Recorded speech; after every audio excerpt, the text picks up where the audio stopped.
ഒരു വലിയ ചേച്ചി, ഒരു കുഞ്ഞു വലിയ ചേച്ചി. ഹലോ. ഇത് ആദ്യം നേരെ നോക്കും, അത് കഴിഞ്ഞ് 2 അടി താഴെ നോക്കും, നാണം വന്ന് താഴെ നോക്കും, പിന്നെ നേരെ നോക്കും.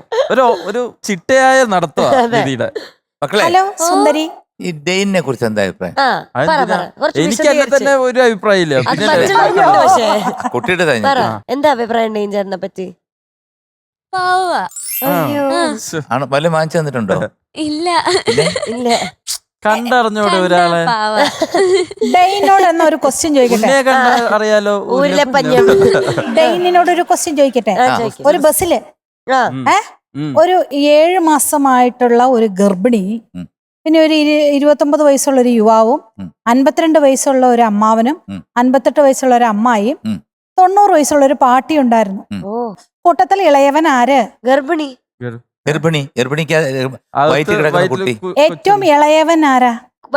കുട്ടി. എംജികൾ പറഞ്ഞു. അപ്രായക്കാര് അല്ലേ? 29 വയസ്സുള്ള ആളോ? അതെന്തുകൊണ്ടാണ് എനിക്കറിയില്ല.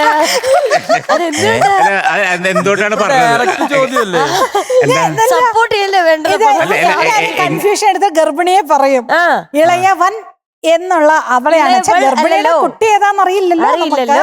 ഇളയവന്നല്ലേ? അതാ സിമ്പിൾ ക്വസ്റ്റ്യൻ ആണേലും അത് ഭയങ്കര ജയിച്ചു. മീനൂട്ടി വേറെ കാര്യമുണ്ട്.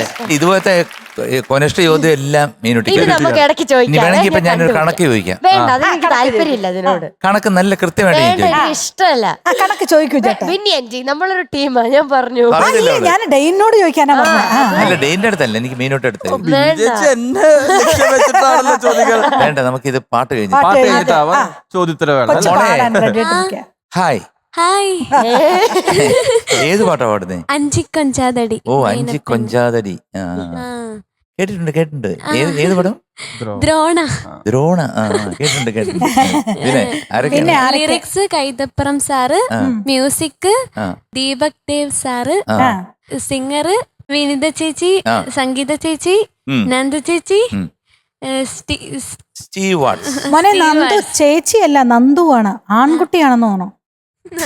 ആണോ? ആയിക്കോട്ടെ, എന്തായാലും 3-4 പേരും കൂടെ ചേർന്ന് പാടി. അത് ഒറ്റയ്ക്ക് പാടാൻ പോവാ. നമ്മൾ ഒറ്റയ്ക്ക് പാടി തകർക്കാൻ പോവാ. ഫ്ലവേഴ്സ് ഒരുക്കുന്ന കാഴ്ച വസന്തം യൂട്യൂബിൽ പ്രേക്ഷകർക്ക് ലൈവായി കാണാം. ഫ്ലവേഴ്സ് കോമഡിയിൽ ജോയിൻ ചെയ്യൂ, ആസ്വദിക്കൂ.